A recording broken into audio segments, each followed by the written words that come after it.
2007 Monaco Dynasty Palace 3. Symptoms: we have, I believe this isolation relay is corroded in there because it's energized, and yet we have more voltage over here on the input than we do over here on the output with the isolation relay on, light illuminated. So I don't know how I'm going to be able to do this with one hand, but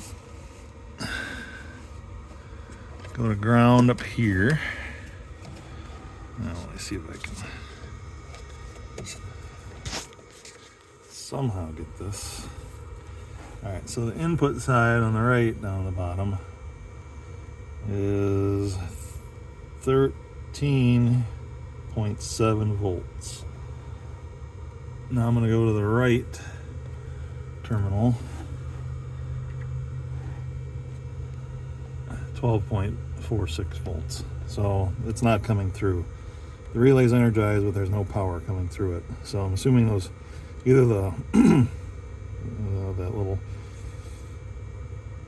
what do they call it thing? The piston isn't going up and down in there properly, or the relay is corroded, like the contact is corroded in there. And AZ Expert has a video on this exact issue, so I'm going to try what he did and take it out, clean it up, and see what happens. Can't hurt, right? I mean, worst thing that happens, you got to buy a new one anyways, right? Here we go. First thing to do is to disconnect the power to the batteries, and I haven't had to do this before, so I got to find those switches. I should know where they're at anyways. Yeah, I know, I should know where they're at. We just got this thing. Give me a little break. There they are. Alright, so we just flip those down.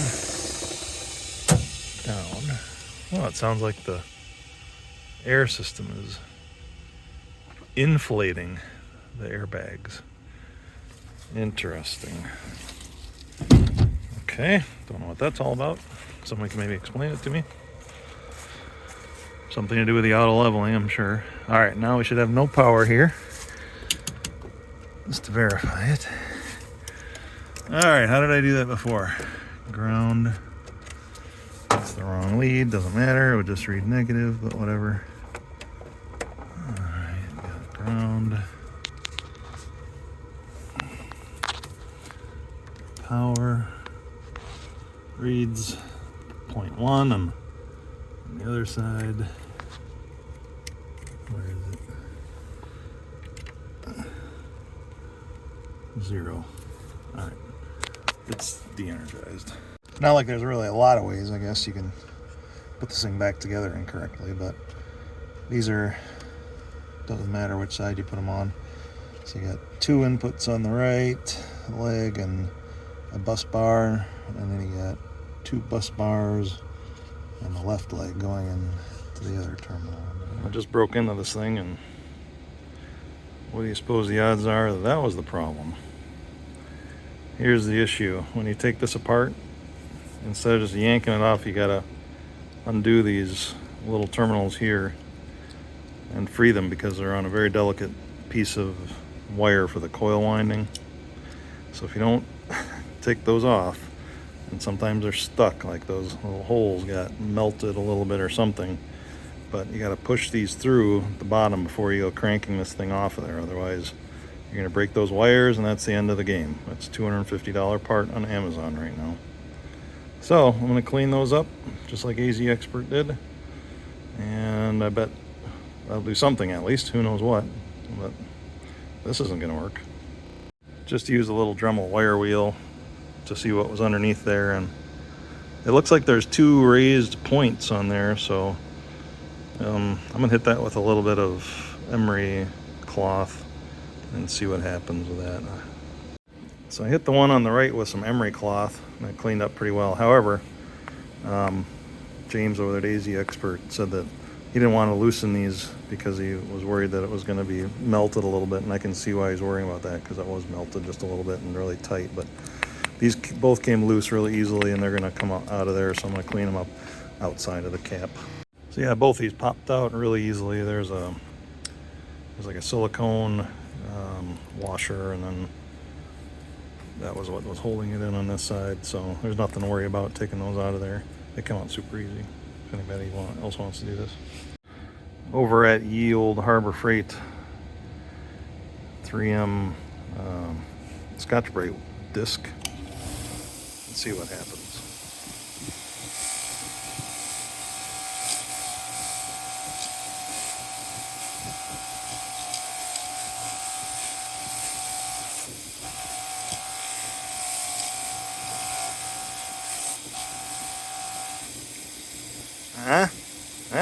How about that? I don't think those could have come out any nicer, so now I gotta hit that contact disc. I really don't know what's gonna happen with this, but look how ugly that is. Holy mackerel. It's like somebody painted it. I think they could seal it off or something, you know? A little bit better. Ooh, there we go. If we can get that thing to spin on there, that'd be great.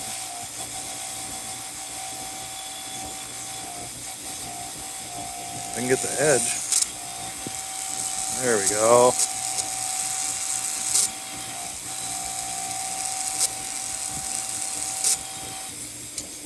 Ooh, it's got some gyroscopic force action going on there.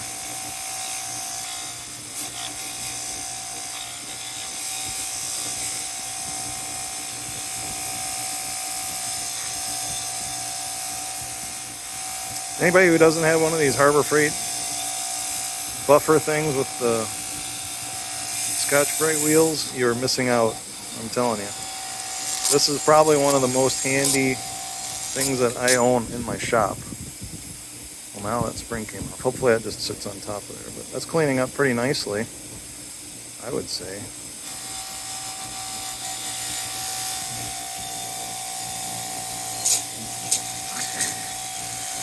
That's too funny that starts spinning like that.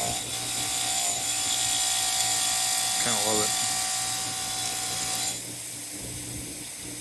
Haha.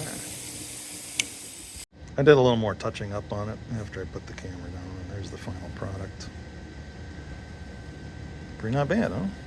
All I have to do is clean up the cap. And there's a gasket on here that I want to try to get some of that gunk out from under there too, without breaking those wires gently, but I'll do my best. I'm probably going to use a little bit of sealant all over this thing too, because obviously water or something has got in here at some point, so I guess no harm in trying to get it a little more waterproof. And I also have this stuff, Super Contact Cleaner Avec Polyphenol Ether. It's got to be good stuff, right? Here's the final end view before it goes back together.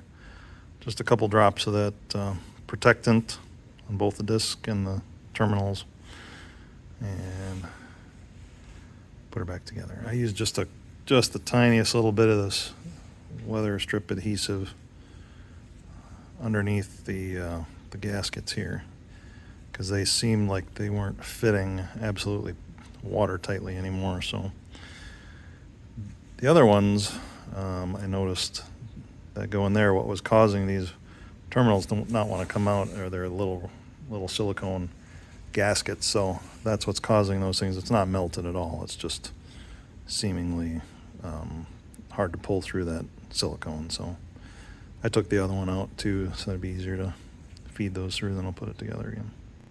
Time has come to see if we're going to let the magic smoke out.